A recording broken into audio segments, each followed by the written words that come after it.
do this for 2 classes. Okay, so that's me, Michael Albert. I have a master's degree in clinical psychology, actually. That's a long story. Maybe we'll do it next week. Have a CICT, one of the old certifications. Have the Illinois Master License, which is a word I hate. I don't know why they call it a master license. Isn't it weird? Kind of master. Okay. Oh, hey, we're talking about LGBT things, so hey. Could be master. Chicago Hearing Society, that's the agency I work for, and the agency I represent. I work there full time. I've been there for now, carried the two, 19 years. Wow, 19 years. And this is my email address if there are any follow-up questions. That's my email address at work. If I take a little while to answer, it's because I can't get that email on my phone right now. Something's wrong with it, so I gotta get it from my home computer, and sometimes I forget to look. But I'll see it eventually. So, hi. I'm here to talk to you about interpreting an LGBTQAAGNI.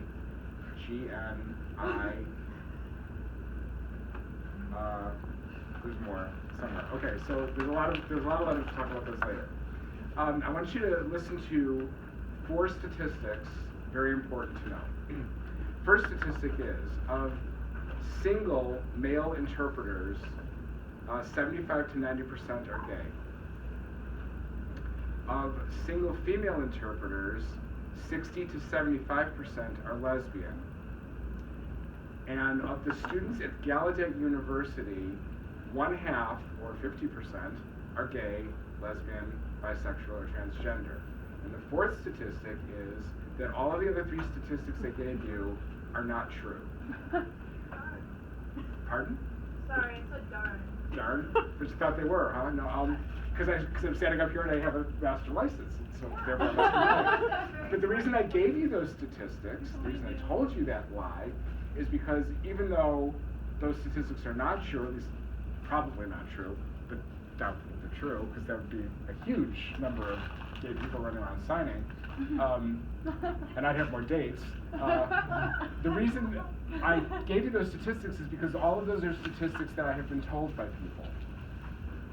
So out there in the world, and the particularly shocking one was 50% of Gallaudet students are gay. Like I was like, where in the world did? But I heard that from Gallaudet students who were not gay. So I don't know where they got that from.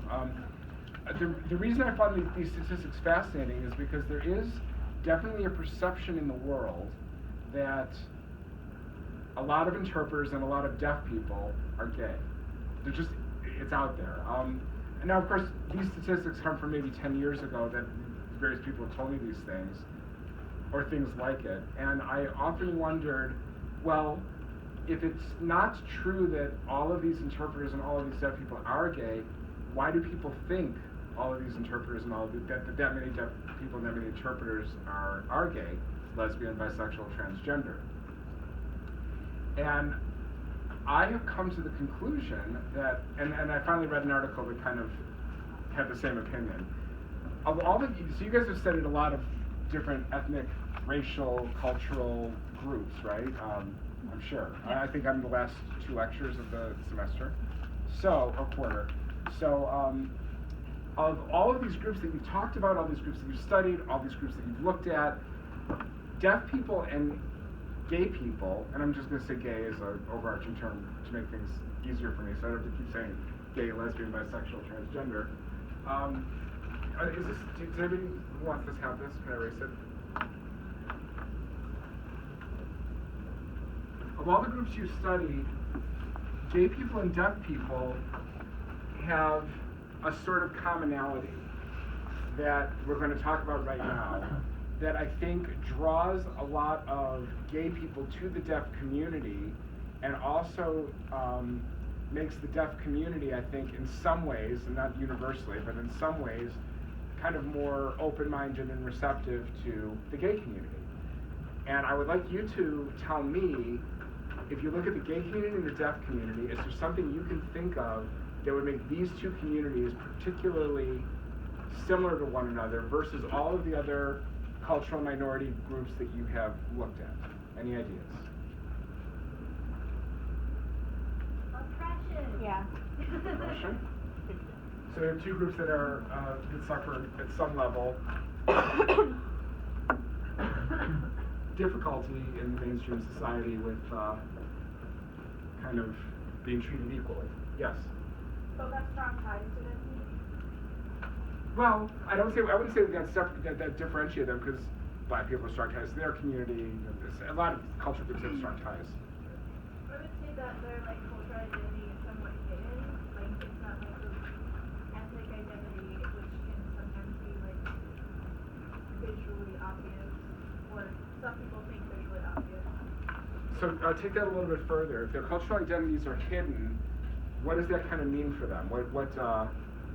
I'm looking for a specific word, a process they would have to go through. If their identity is hidden, what do they have to actually do? Yeah, they have to actually. That's out themselves at some point, at some level.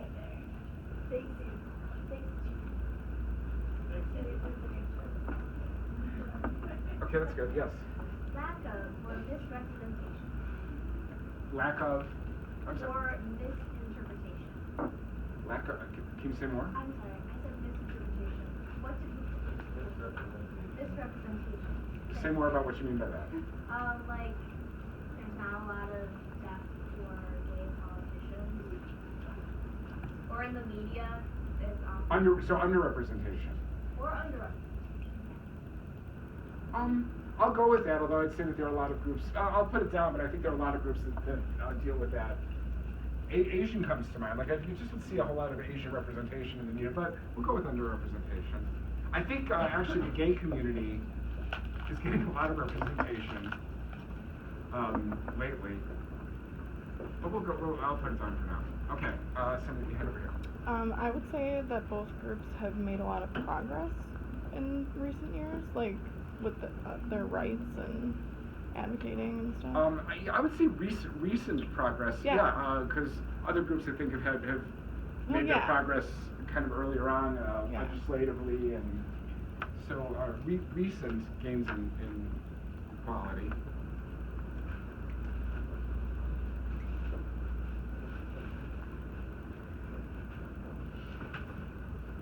There's still a lot left to go, of course. Any others? There's a couple of really big ones that you're kind of missing. There you go. Am I allowed to answer? Okay. They're both cultures where a lot of times people who are in the group are raised by people who are not in the group. They're both cultures that people are in the group are raised by people who are not in the group. So they're not. You have to learn it. You don't necessarily grow up around it. Like most deaf people have hearing parents, most gay people have straight parents, etc. Right. So these statistics, this statistic is accurate. 90%. I've shown you for this before. 90% of deaf people are raised by parents who are hearing. I would say probably a greater percentage of gay people are raised by parents who are heterosexual because they have to be heterosexual to be their parents, but not always. I mean, certainly there's other ways of having children and adopting. But that being said, yes. So I want to raise a term: family of origin versus family of choice.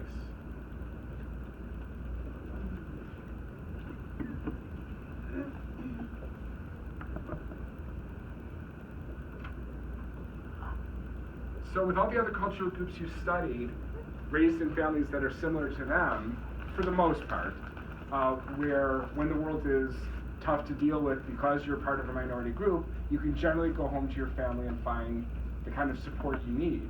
And even in families that are supportive of their gay members, gay children, or their deaf children, oftentimes it's just really hard to relate completely to their experience. And certainly a parent can't say, I'm going to give you knowledge about how to navigate the world as a gay person if they're not gay. I mean, they can do everything they can to learn and to help and to be supportive, but they're never going to share your experience.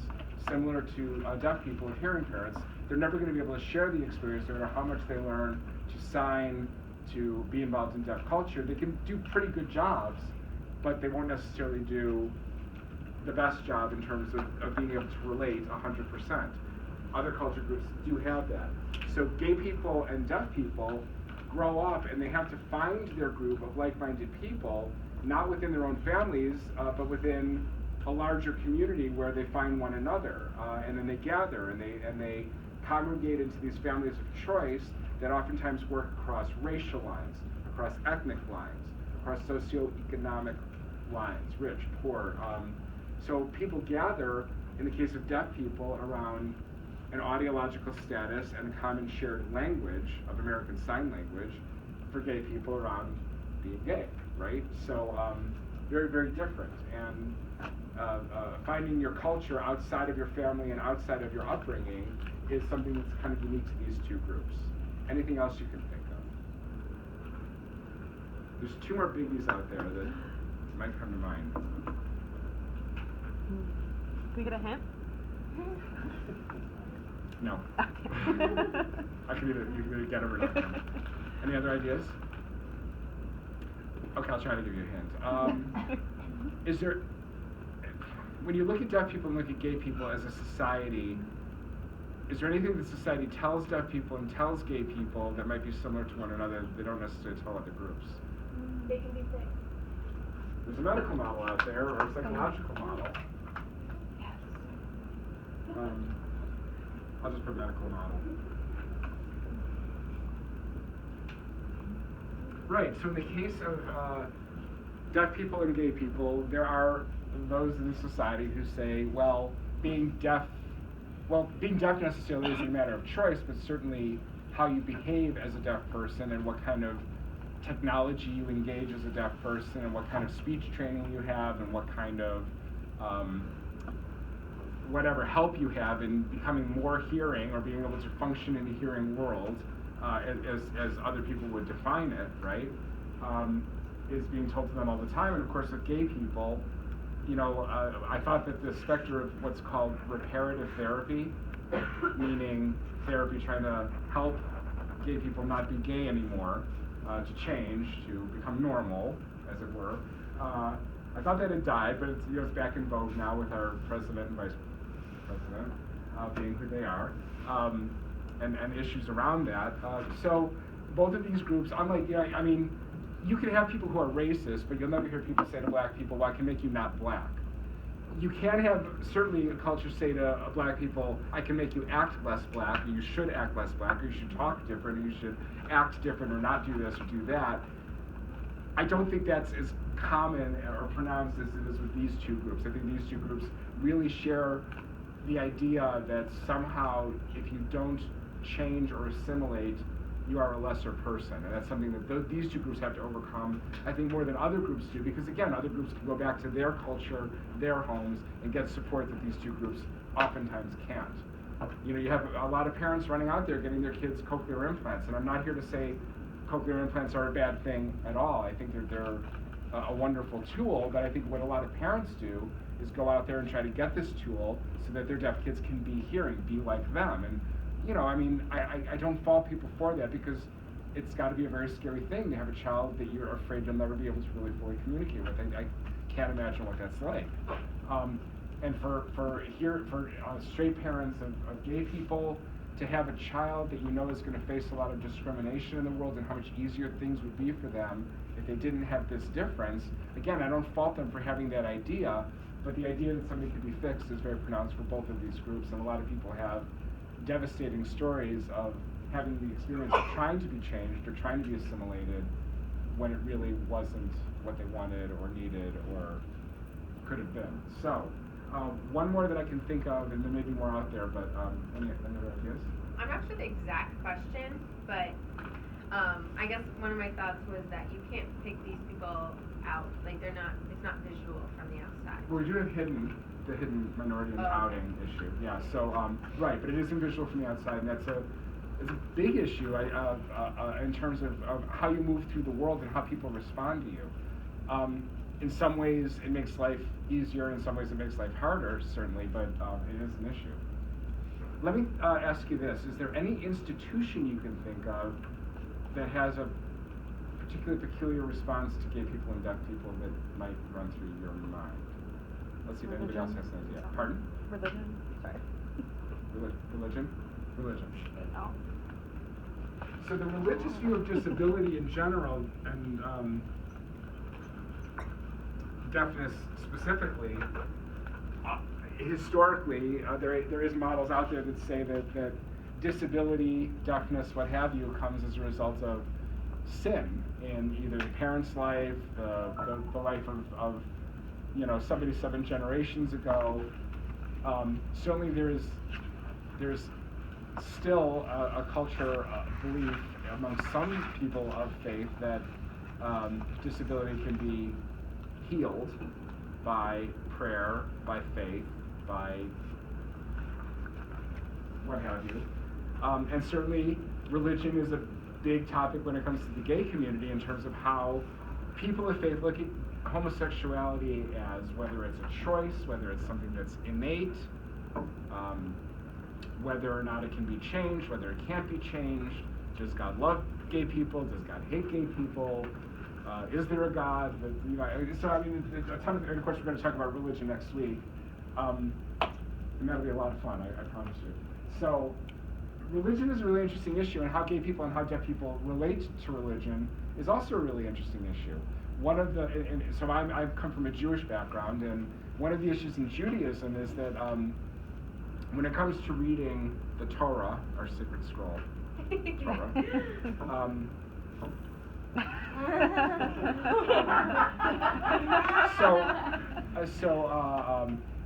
pronunciation is extremely important. Well, when it comes to deaf people reading from the Torah, pronunciation is probably not going to be perfect.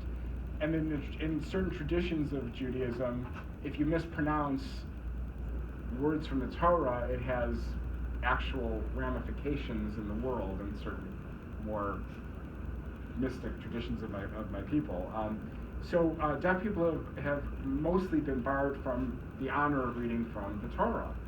There is a synagogue in Skokie where there is a Rabbi Goldhammer is his name, Goldhammer, who has had a long tradition of inviting deaf people to become fully participating members of the Jewish community and reading from the Torah. So that's kind of a really exciting opportunity for them.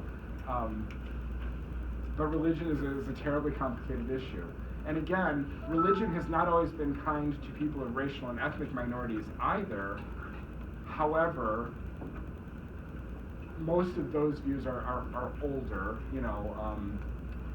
views of seeing, let's say, people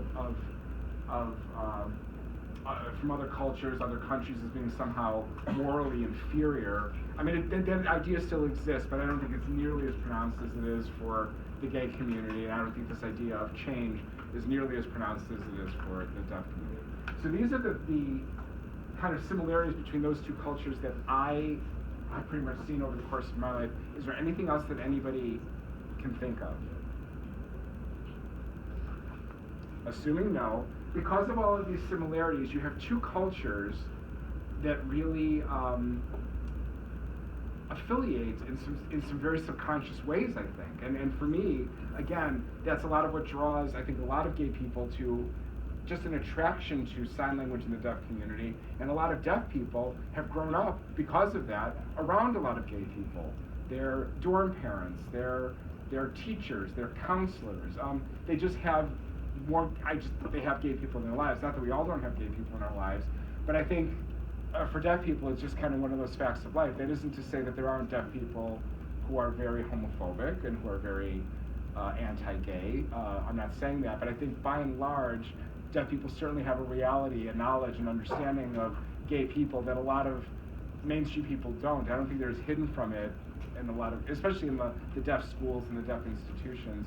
And I also think deaf people are much more open with one another in terms of who they are. That's just my experience. I don't have any empirical evidence of that, but I think a lot of deaf people just know more gay people in their community because it's just a part of who they are. And because deaf people are very blunt about these things, and that's what they share with one another. So these two groups, again, I think just have this sort of, not necessarily conscious, but this sort of subconscious or gut level of understanding for one another that a lot of other groups don't necessarily need to have, that these two groups kind of develop a need to have. I think there's just a lot of affinity. Sign language also is kind of a very expressive language and very visible. So when you're at a gay bar and you see a bunch of deaf people signing, I mean, it's believe me, I've been approached by a lot of people who are just so fascinated by what's going on and more willing to ask about it, I think, than when I'm in mainstream environments that aren't specifically gay. It's just there's just a lot of that stuff going on. I saw a hand over here, I think, in the corner. I was just gonna say, this isn't something that can't apply to other cultures, because it can. Of but course. Both of these cultures are tend to be very collectivist. Collectivist. Ooh, I like that word. So say more.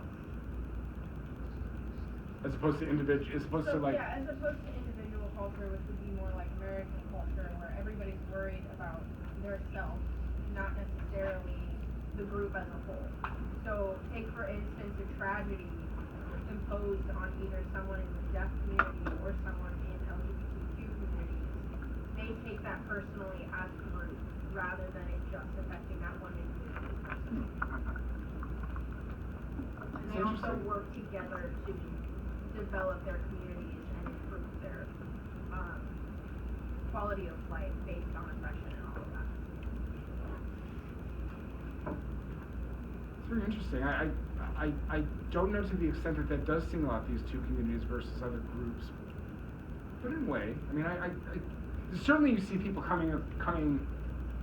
What you see when tragedies hit these two communities is such a diversity, because these two communities are made up by, you know, again, it's not like a monolithic culture. It's not just one culture group, but you've got so many different aspects of this group coming together. I think that the appearance of this kind of collectivist attitude is more pronounced, maybe because it just looks so much more diverse and so much more.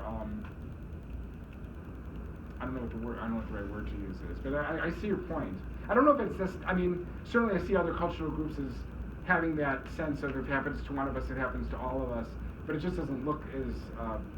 It's not as pronounced somehow because it's more monolithic, maybe. I don't know.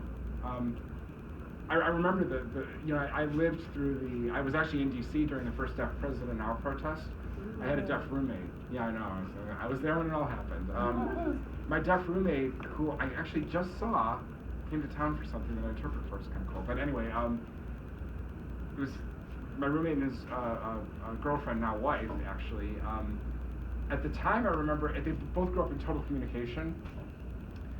I remember asking them because at the time, the final candidates for president was the hearing woman and deaf men.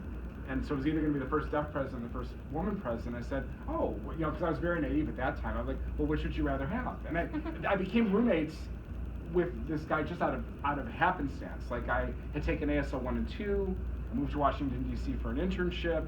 I was looking for a roommate. Landlord was taking phone messages for his deaf tenant. And I'm like, oh, I know some sign language. Oh, that'd be fun. You know, it was literally that naive. So I lived with them, and my sign language, of course, improved with him and all of his friends. And I worked at a bar where a lot of deaf people went, and you know, on and on it went. But I said, well, which would you rather have, the first woman or the first deaf person? And they're like, oh, I don't care, you know, whatever. Well, a week later, they were both like, deaf power. You know, like it really had a radical impact on both of them. And it was kind of amazing to watch, actually. That whole protest week was really amazing to watch. You had to have been there. I mean, I also lived through, so most of you are, is there anybody here over 30 even?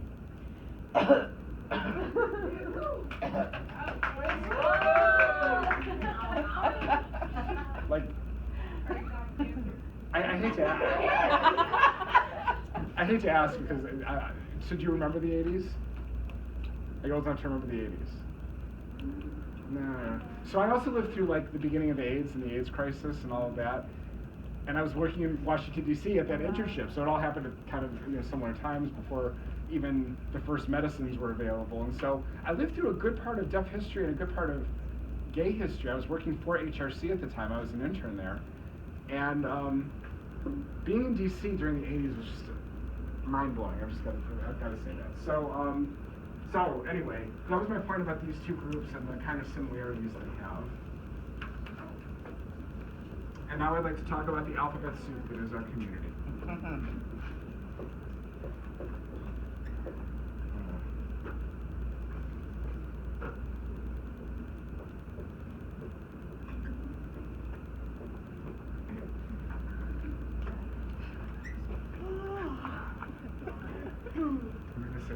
You'll tell me. By the way, I do have to say that I'm getting way too old for this presentation because every year I come here and there's like some new category that you kids have come up with of like how to basically screw with your gender and screw with your sexuality that I like. When I was your age, we had gay people and we had straight people, and we liked it that way. We loved it, and gender was binary. Damn it! And it's all very confusing now. And things were so simple back then. Of course, they weren't simple back then. People were just repressed and lived miserable lives and died. But you know, such as it was. But yay to all of you for being so open to new possibilities that confuse your elders. So. We have this alphabet soup of queerness. By the way, that's one of these cues. So let's actually not start with L, let's start with the Q for queer. So queer is a term that takes on a variety of meanings, but basically it sort of encompasses a broad spectrum, and then there's, you know, courses and college majors on queer studies. So I'm giving you a very simplistic view of queerness, but queerness is essentially that which is different, that which plays with, messes with, confronts the norms of society, right? So lots and lots and lots and lots and lots and lots of things can be queer. To sign queer, you get your Q on the chin, which historically has also meant gay, as in gay men, but I see this generally also used as the general queer. So all these alphabet letters can fall under that category of queerness. You're looking at me very oddly. Is there some? Yeah. Any? No. Oh, I just saw it. I saw a little side eye. I wasn't sure. Okay. So let's go back to the beginning. Yes. The question in the room is, we had someone come in and say this isn't appropriate to sign if you are not include or don't identify in the group. Okay, let's get past this one right now. So this is me talking, okay? This is just me. You guys are all becoming interpreters, right? So let's first separate what you're signing privately versus what you're signing as an interpreter. So I'm going to tell you a story that I want you to listen to, and I want you to take it into your heart and carry it with you for the rest of your life. I was interpreting for an artist giving a presentation. I had a partner. My partner was a heterosexual female, perfectly lovely woman, as gay supportive as they come, no problem. I mean, just a wonderful woman. And so the artist is gay, kept referring to himself as a fag. Oh, and his shtick was that he and his partner lived as sort of 18th century, lived a life as though they were in the 18th century. They dressed in the 18th century, their home wasn't wired for electricity, so everything was gas lamps and gas cooking and wood stove, and they never traveled by plane, they would only travel by train and boat, stuff like that. So he kept referring to himself as an 18th century fag. Well, you all know the word fag, I mean, it hasn't disappeared, right? It's not a great word, but it's a word, right? So one of the things I'm going to tell you this week and next week is that words are just words. You know, I personally, this is just me, as a Jew, as a gay man, like, I believe we give words way too much power. We can't even say certain words, even to discuss the word, which to me is a tragedy. You know, we only say the N word, the F word, you know. Well, yeah, I mean, certainly if you're talking to people about people, yes, but if you're talking about the word, I think we can use words. So fag was the word he was using. Fag. My partner, so have you all seen this sign? Mm-hmm. Anybody not seen this sign? We just learned it. So this is a sign that, this is kind of like you're licking your finger and kind of doing your eyebrow, like that's how I remember it, but it just, so that sign tends to be the more derogatory term for gay or fag. Although I will caution you that a lot of older deaf people and in the South, people do use this sign not meaning it to be derogatory, it's just the sign they learned. Now, it may be the sign that they learned for derogatory reasons, but to them personally, it is not considered derogatory. So don't always assume that when people are using certain signs that they mean it in certain ways. You know, same with this for black, you know, there's some people who just used it as a, because it's what they learned. I mean, that's less and less and less as time goes on, but I'm just letting you know that does happen. Anyway, my partner, every time the word fag would come up, she would do this. So during a break, I said, G-A-Y gay. So during a break, I went up to her and I said, why why, every time he says fag, are you doing this? And she said, what you said, well, I'm not a member of the group, and I don't feel comfortable using this sign. And I'm like, but you're an interpreter, like you're not representing yourself here, you're representing him, and this is what he's saying. So, I think part of the issue is that context is everything, like, so it all depends on the context of the sign. If you're not a member of the group and you use this, like, to me, I don't care. I'm not deaf, but it doesn't matter to me necessarily. When we talk about the sign for lesbians, so you've all seen this sign? I've actually seen this in a movie, a documentary, where people are talking about the sign for lesbian, where the idea is that the closer you are to the community, the farther down your finger you can move this sign, right? So if you're heterosexual, it's got to be here. I put it here when I sign it, because first of all, I think this doesn't look like, to me this looks like I'm missing something, like if you miss the thumb, then you don't know what the sign means even. So I usually go to this middle joint, that's where I put it.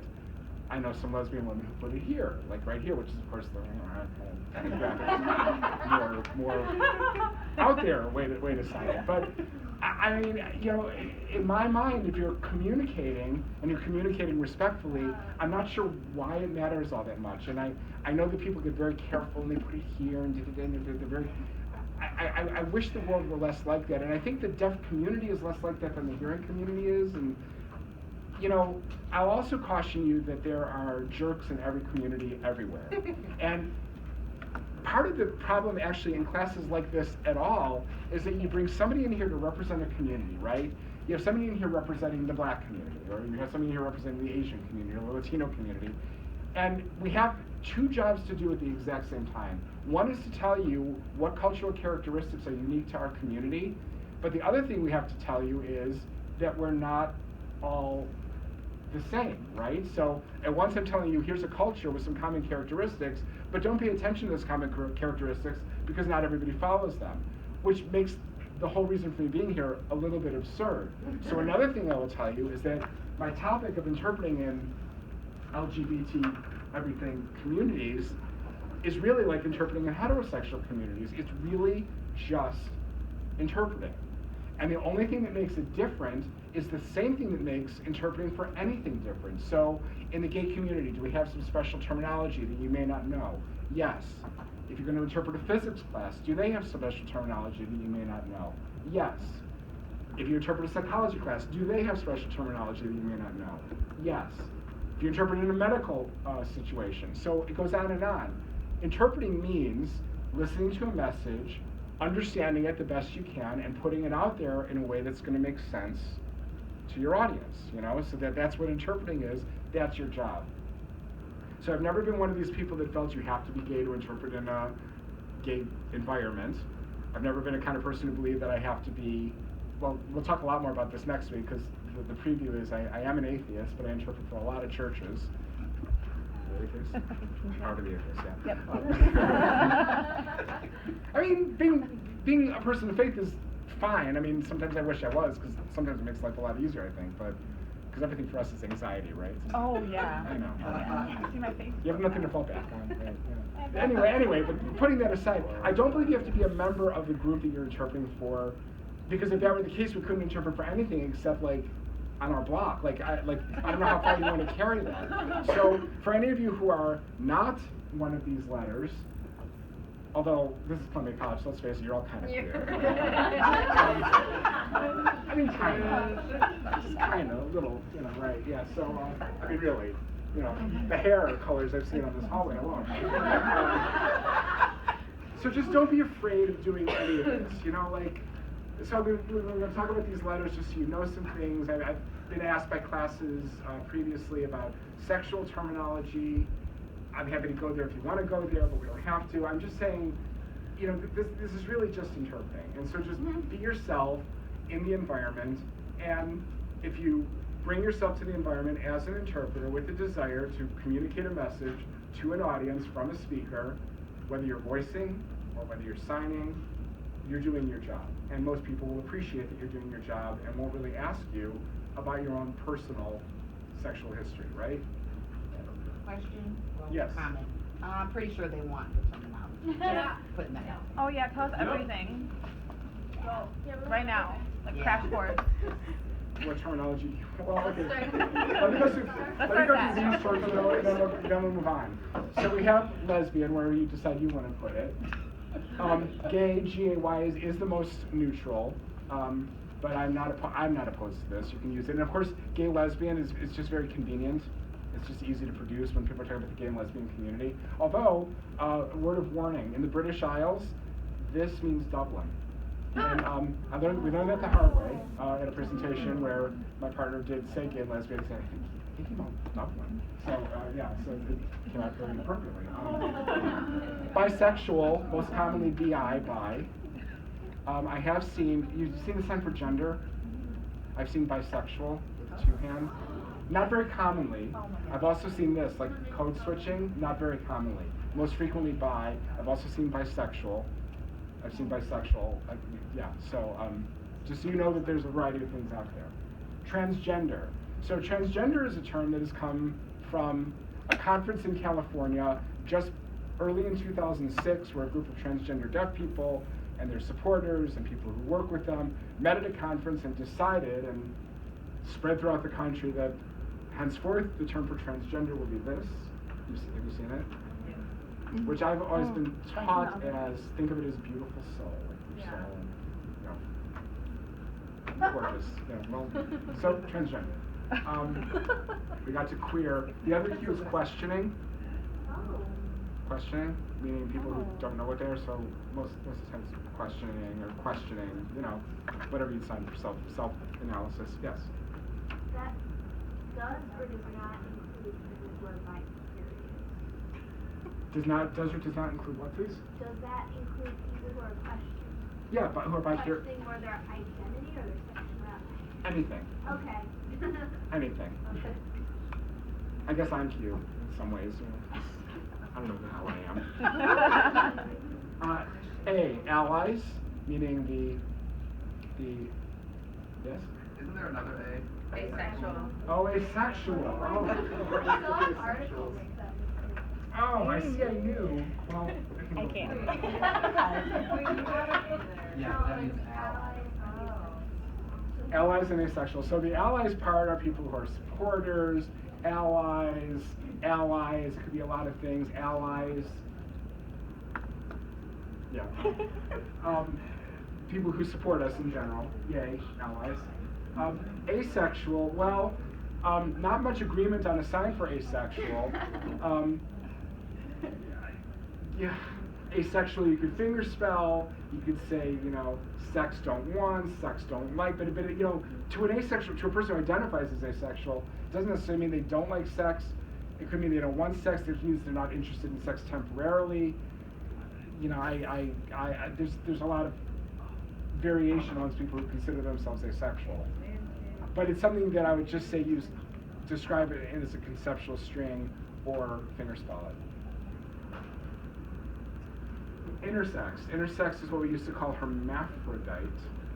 Hermaphrodite.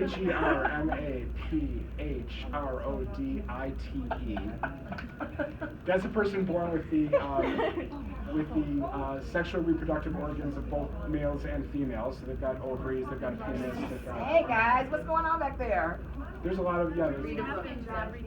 Yes, that. Middle. Androgyny versus intersex. Well, hold that thought.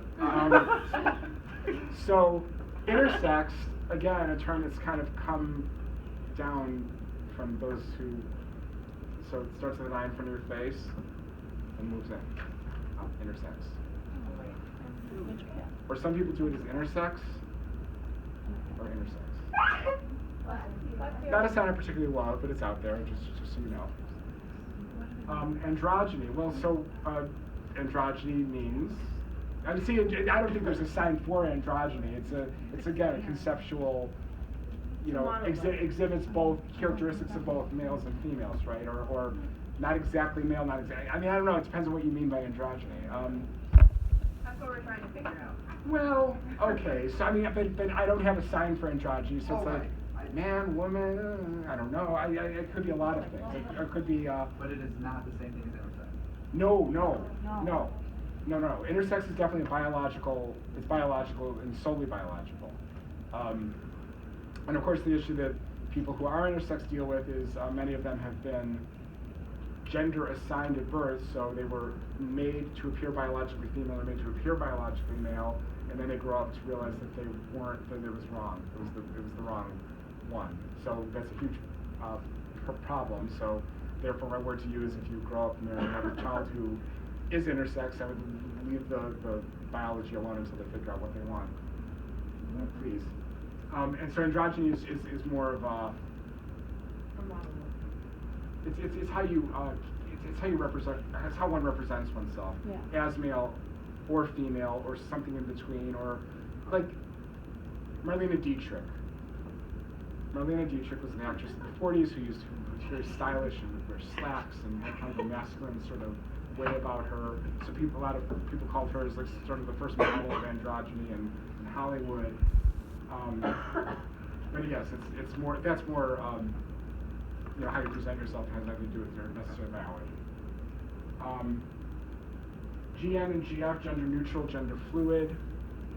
Well, I've only seen neutral, and I've only seen either fluid or fluid or fluid. Again, it kind of depends on your audience and what you decide. I haven't seen any kind of agreement on the term. Any questions on any of that? Yes. Sorry, I missed what you said was the sign for gender neutral. Neutral. Okay, that's what I thought. Have you seen any agreement on a sign for gender itself as a distinct sex? Well, so this sign here is actually a sign for gender. It's not a sign necessarily for a sexual act, although the two have been conflated. I mean like sexual, like sex in the biological sense as opposed to gender. That's yes. It's the only thing. It's the only agreement I've had. So in terms of gender, but a lot of people use this for like the physical act of sex if they want to be polite and don't want to use this or any way the legs can go. By the way, a very old sign for lesbian, very graphic and horrible is this. Very old. You ever see it? I mean. She's like, no. I'm just saying, it's been out there. I mean, I don't think I've seen it used in years, but it was out there. Okay, so what time are we at? Oh, The clock is we got actually 30 working. minutes left. Yeah, I was shocked. Is that true? Yeah, it's 5:50. That doesn't work. Yeah, no, It does it's working. today. It's working though. Is it working? Oh. Yeah. Okay. Well, 5:50.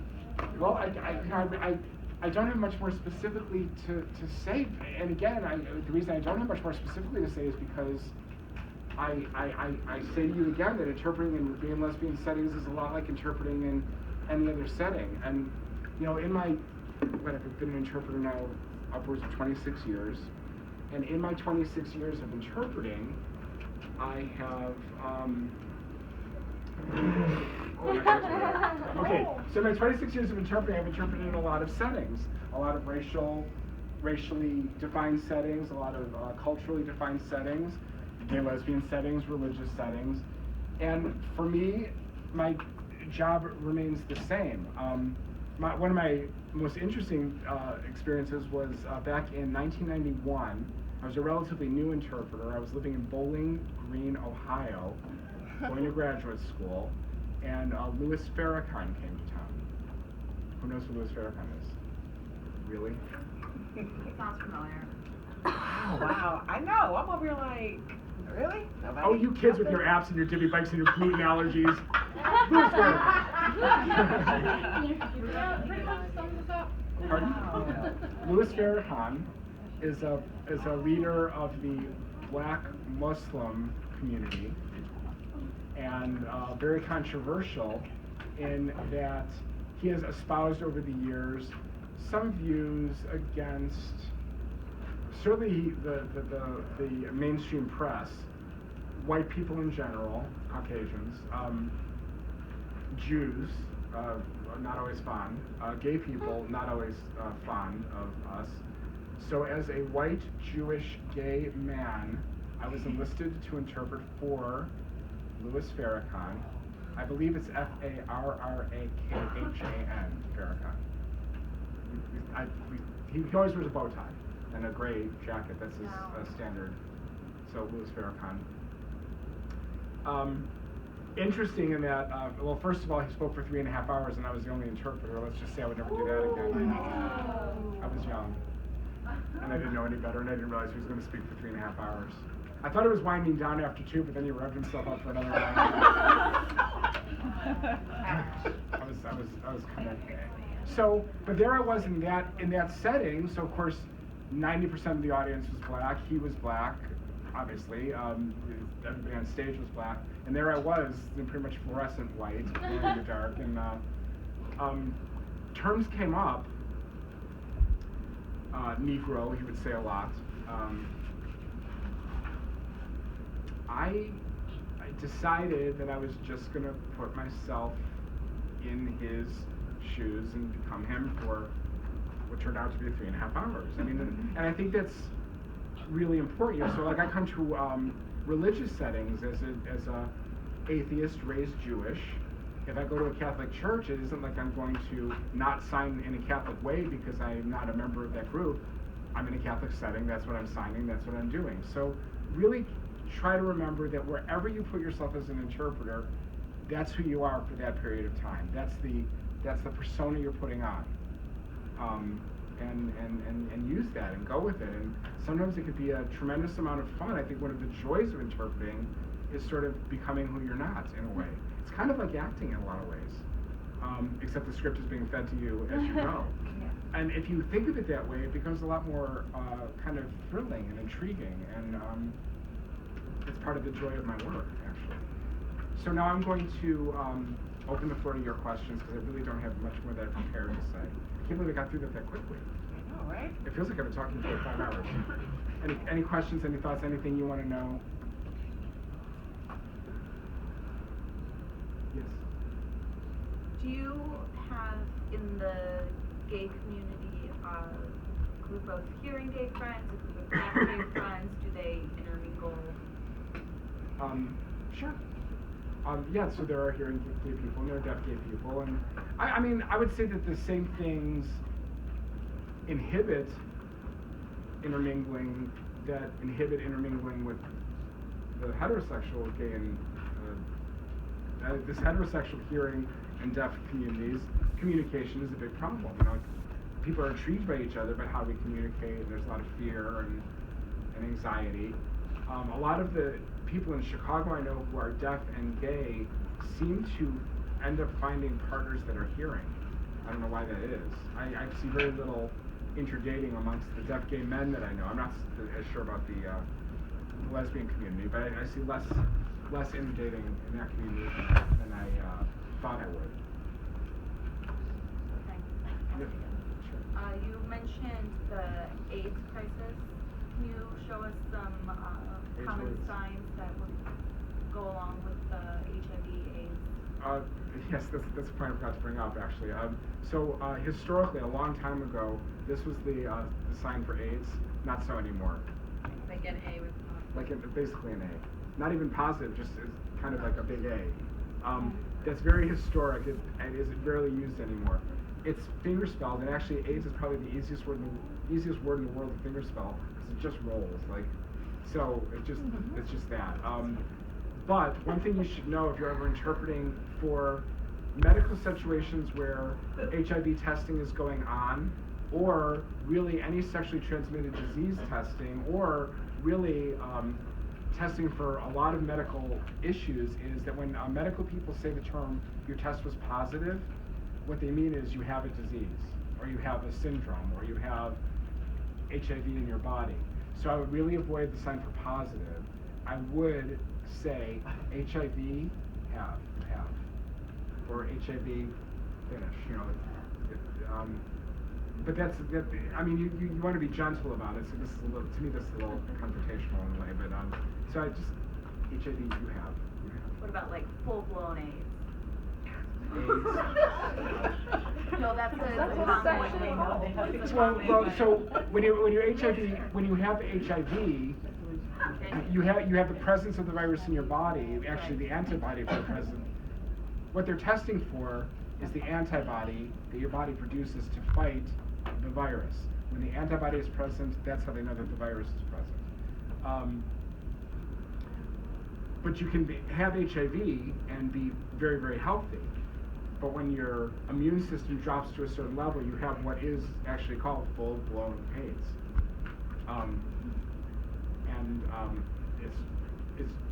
AIDS means acquired immune deficiency syndrome, if you don't know that already.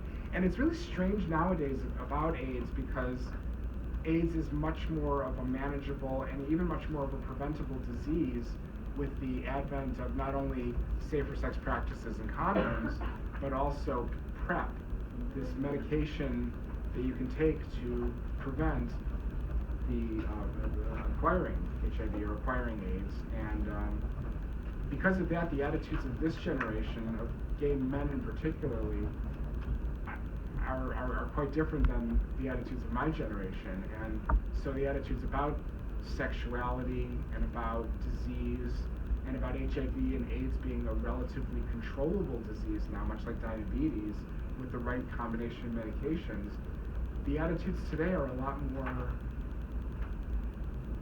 there just isn't the fear of AIDS that there wasn't amongst my people. And just for the record, I'm 51. I should talk about my age, but...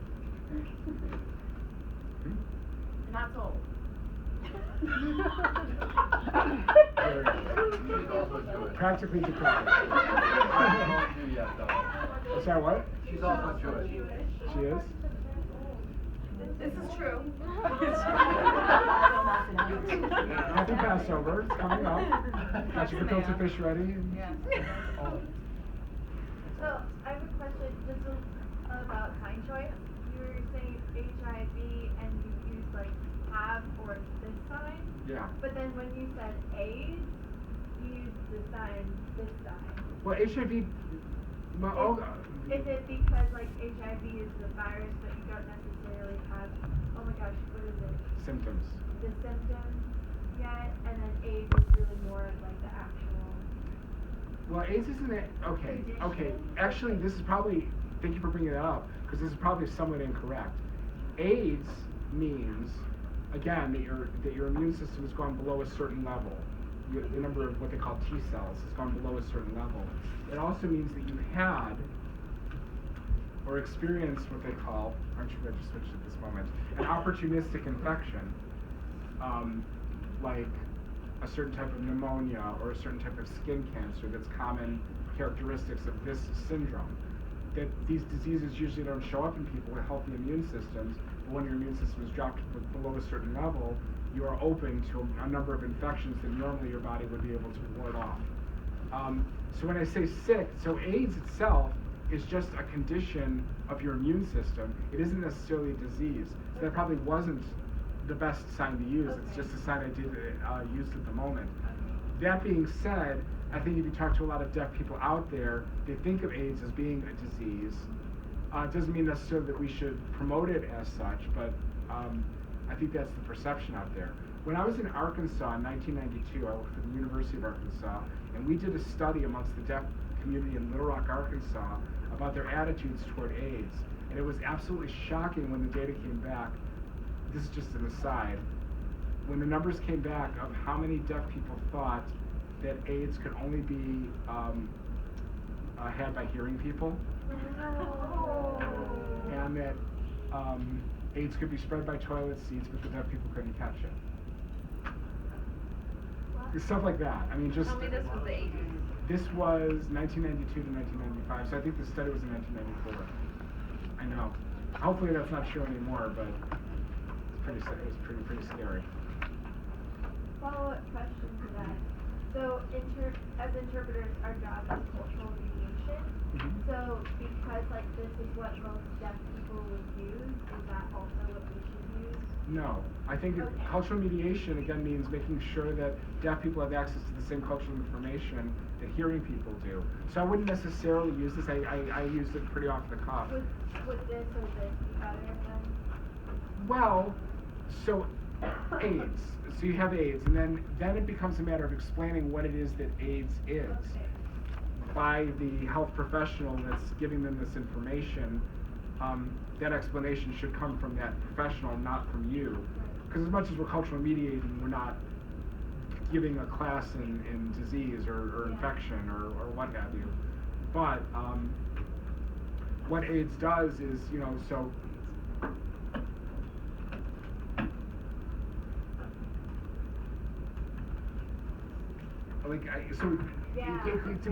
depending on how the explanation comes down.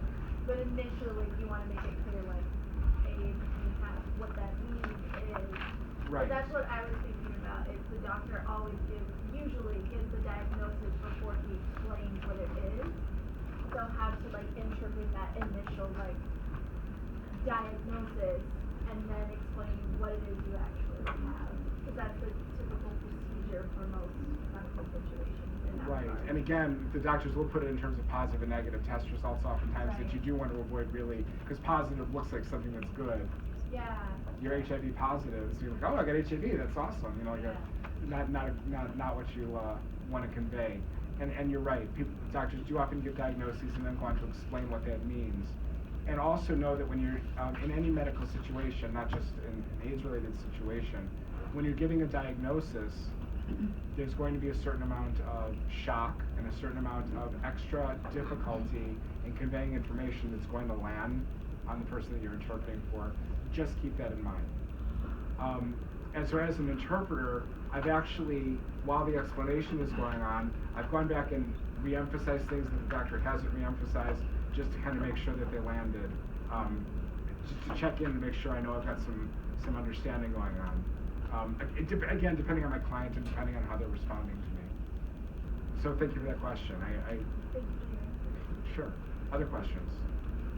Going back to old signs, does anyone ever say KS? The first leaving my mind. Kaposi sarcoma? Yeah. Does anyone still say that?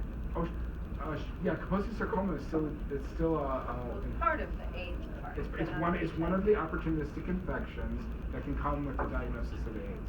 So when your immune system is dropped, you're open to things like Kaposi sarcoma and pneumocystis pneumonia and Sorry. There's just a variety. So there's a variety of these infections that your body is now susceptible to. That and those are still terms and those still happen. Thrush is very common. That's the kind of white coating on the tongue, things like that.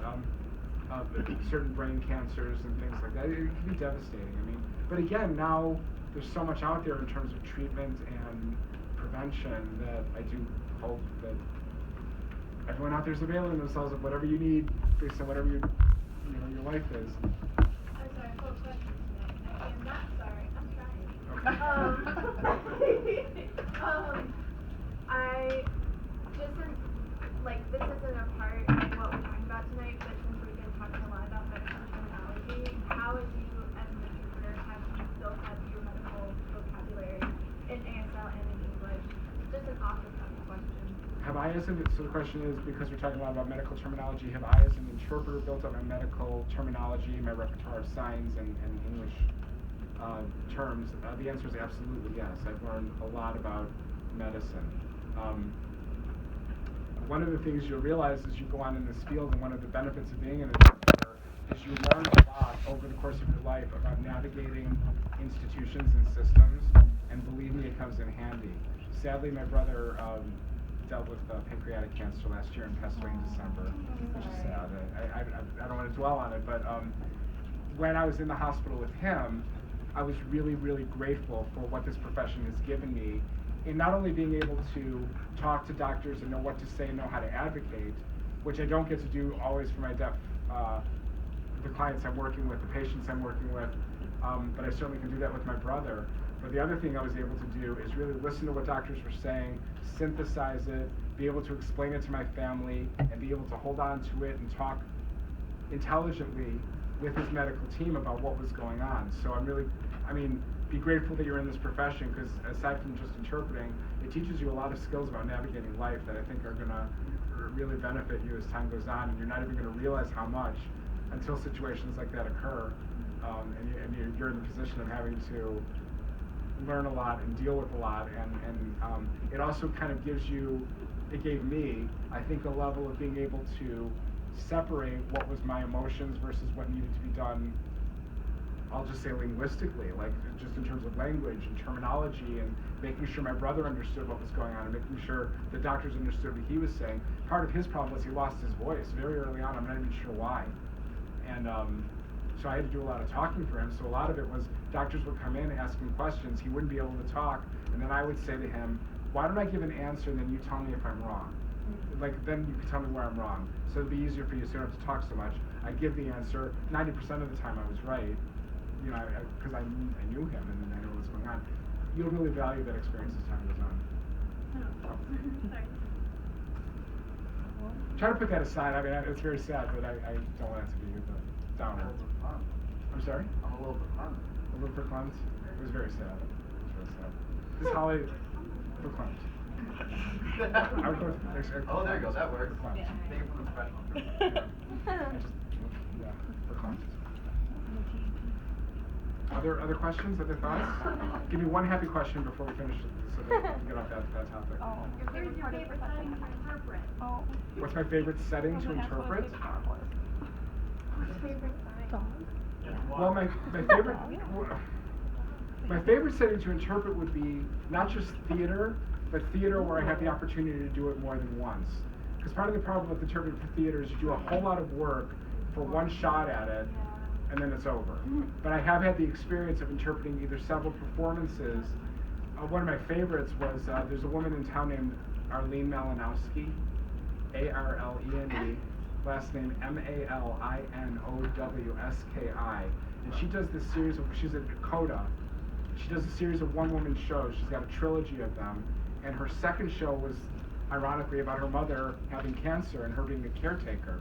This is before my brother, well before my brother, and how she dealt with her sister and her mother and her father and how she negotiated all of this.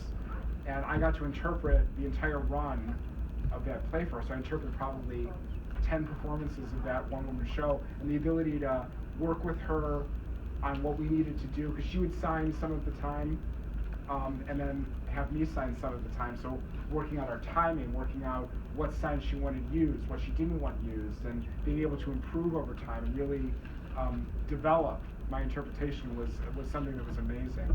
If I'm just talking about when I go to interpret for something, I like the medical appointments. I think they're kind of cool. I like conference work. But really, to me, what makes a setting either fun or not fun to interpret for isn't even so much what it is, it's who's involved. Do I think the hearing people are cool? Do I think the deaf people are cool? So even if the topic is obnoxious,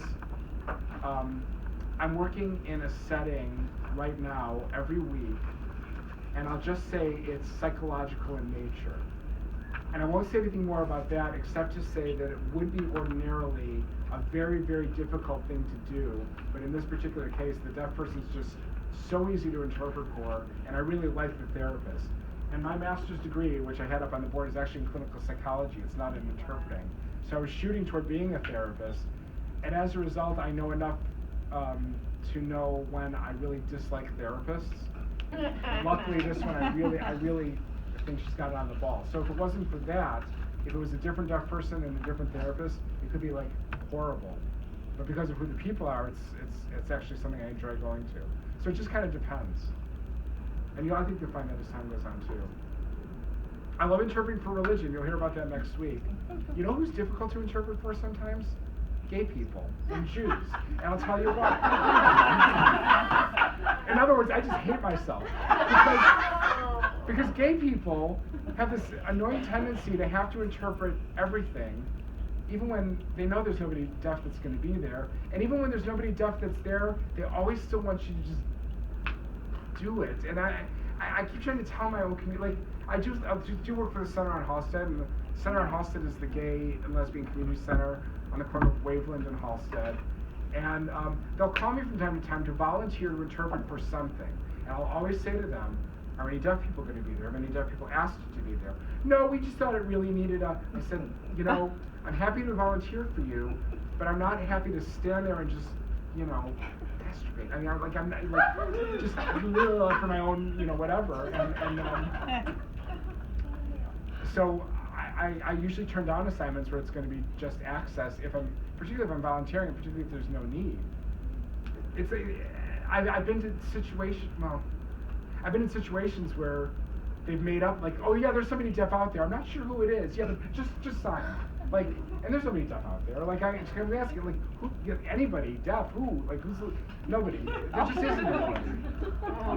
And interpreting the Jewish community can be kind of difficult because for some reason in some settings in the Jewish community, they really just don't know where to put me or what to do with me or how to relate to me. A lot of times I go to interpret for a synagogue and they want me to sit next to the person, which just doesn't work well. And I'm like, I'll hurt myself. It's hard. So yeah, I gotta really educate my own communities about some appropriate ways to use interpreters and not utilize interpreters, and that not everything requires an interpretation just because it looks cool. And so, you brought up your psychology degree. I was just curious, did that happen before or after you started your interpreting career? Okay, so. If it's a long story, I don't mean to launch into it. It's not a hugely long story. So I got my undergraduate in psychology. I went to Washington, D.C. to work for the Human Rights Campaign, HRC. You've seen those people with the equal signs on the backs of cars. So it's basically a gay rights advocacy organization in the political arena. Had the deaf roommate, lived through deaf president now. Went to graduate school in clinical psychology, got through the master's degree, and over that period of time decided I wasn't sure that this was a field I was really going to want to make the rest of my life out of. So I took a leave of absence to do a 1-year interpreting program at Western Oregon State College. Back then they had these 1-year programs. We were talking again 1991. You had to audition to get in because you had to have a big knowledge of sign language to get into the program, and they had grant money, so I didn't even pay for it. It was like tuition was paid, and I got a stipend to live on. It was really cool. They had a grant to train educational interpreters. Then I did my internship in Rochester at RIT, NTID, and then I went on to be an interpreter, and I did not go back to finish the PhD. That's how that timeline You have 3 degrees. Damn. My interpreting is a certificate of completion. It's not really a degree. I do have a master's degree in clinical psychology in the undergraduate in psych. That's not bad. I mean, a lot of people have undergraduate and master's degrees. That's not a big deal. It was a big deal. You did all that work and then. So what the master's degree, and I encourage you guys, if you have the opportunity to go on for an advanced degree, even if it's not in interpreting, do it, because what advanced education gives you is sort of a methodological way of thinking that really helps you analyze a lot of situations in a way that's different than just your undergraduate degree. If your graduate degree involves research methodology, you just learn a way of looking at the world and analyzing things and putting things in perspective and thinking critically that I think is really important. Your undergraduate degree will do that, but I think an advanced degree, if you can, will help you do that even more, and it will really assist you in a lot of situations, particularly when you're interpreting for master's level programs and PhD programs, which I'm doing some of now, and I'm still over my head even though I have a master's degree. Anything else? We're about 5 minutes left. I can't believe there's actually 3 males in one room, by the way. We're not gay. We're all sitting in a Well, no. You're not. Really just. We're not Is there some dispute about the spouse? Is this a point of some contention, or? Are we? Billy just wants to out everybody. Oh my God. You're not even cute? I'm not telling you Nothing? No, they're at Columbia. Yeah, so you are, I mean, you're We're all getting Yeah, where's the C on there? for Columbia? Yeah. I mean, that's its own universe itself. I'll include it next year. You're just at Columbia level of queer, but not gay. Yeah. We're numbers on the Kinsey scale. That's. Was this helpful? Yeah, thank you. We appreciate you. I mean, next week is religion, and Oh, shit. brace yourself, because it's going to be even more intense. But the message is going to be this. I'm so hyped. I mean, the preview is about a message is going to be the same. It's just interpreting, but we'll talk more about it. Yes. Because it's interpreting that a lot of people are afraid of. Actually, can I just ask this quick question right now for my preview, so I know going into next week? Yeah. How many of you see yourselves interpreting in religious settings in the future? I have. How many of you don't? Like, we'll avoid it like the plague.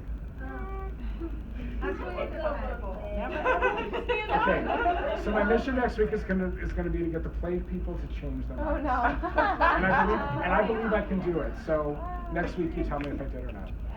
Actually, I have a question for you. Yeah? Totally off topic. What's the sound for the Torah? Torah. Yeah, you did it So, right. did it earlier. I see, but I thought you were joking. Yeah, I thought you were joking. Oh, you did? Yeah, I get the scroll. No, So I was that, like, alright. that is Torah. As opposed to the Quran. This is Quran. Wait, can you give me one? Sure. A little bit of champagne. Thank you, interpreters. Is there an after dark?